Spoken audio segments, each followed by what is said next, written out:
Before going down with a strained right calf in Game 5 of their series against the Rockets, KD was averaging 34 points in 39 minutes per game. The Warriors were able to take care of the Rockets in 6 without KD. But Richard, do they need him to come back quickly to win this series against the Blazers? No, and I'll say why. But with KD, the Warriors only had to play good basketball, right? And they could beat everyone else. Without him, they have to play great basketball, and they are capable of playing great basketball. So they don't need him, but the level of focus that they have to play with and their room for error obviously drops substantially. But if the Warriors play great basketball, even without KD, they can still win a championship. I feel like with Steph smiling, like you kind of saw him look.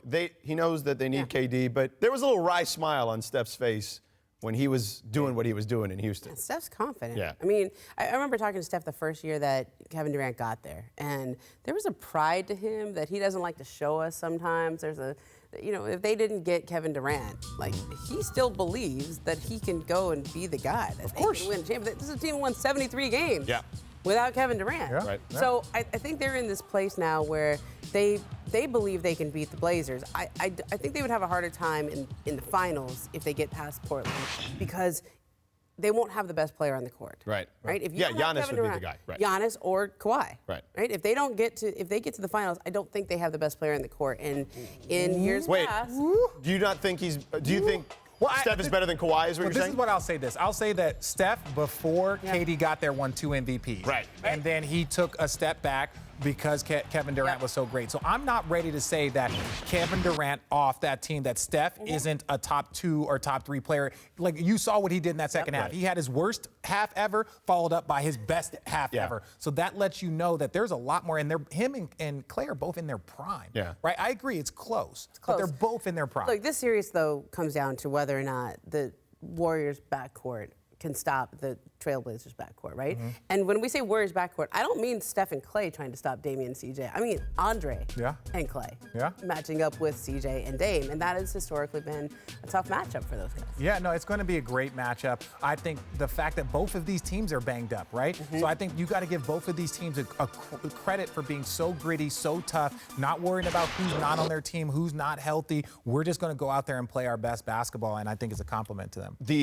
These two teams have 2 of the 3 top scoring backcourts in the NBA. Warriors were second, and the Blazers were third. Houston was number 1, with James Harden having this crazy season. With that said, when you encompass everything, offense, defense, the whole thing, how close are these 2 backcourts?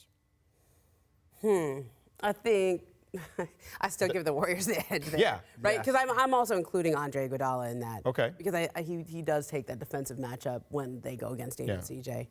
It's close. They've narrowed the gap, but Klay Thompson as a two-way player, I don't think there's anybody on the Blazers who can match what he does. Andre as a two-way player, Steph as a shooter. Gosh, those guys are so good. Yeah, Portland is so good.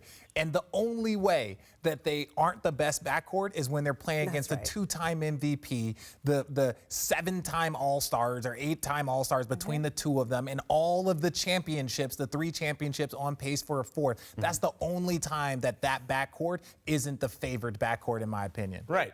And just because the Warriors might be better doesn't mean they win. Right. Yeah, true. Yeah, if the Warriors play good and Portland plays great, Portland can win this series, right? If they both play just good, just average basketball for both of them, I think it goes to the Warriors. So what you're saying is, without KD, the Warriors are still better? Yes. Yeah. Yes. No! I got him! No, that's